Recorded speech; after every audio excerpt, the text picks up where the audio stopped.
Nagkaroon ng ingay sa social media matapos maiugnay ang pangalan ni Alvin Aragon sa naging biruan ni Vice Ganda sa Family Feud Philippines kung saan naging guest ang team ng It's Showtime.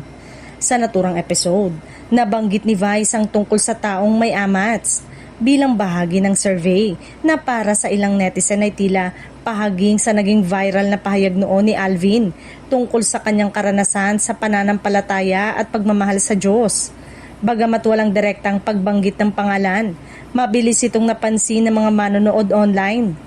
Hindi nagtagal, naglabas naman ng panibagong pahayag si Alvin Aragon sa kanyang social media kung saan tinalakay niya ang usapin ng kasarian.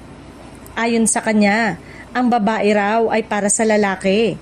Isang komentong umani ng iba't ibang reaksyon mula sa publiko. Dahil dito, maraming netizen ang nag-isip na posibleng patama ito kay Vice Ganda at sa kanyang partner nitong si Ayon Perez. Gayunpaman, wala pang direktang kumpirmasyon mula kay Alvin kung sino talaga ang kanyang tinutukoy sa kanyang mga pahayag.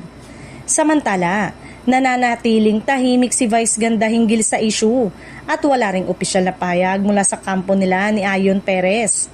Sa kabila nito, patuloy pa rin ang diskusyon online kung saan hati ang opinyon ng netizen.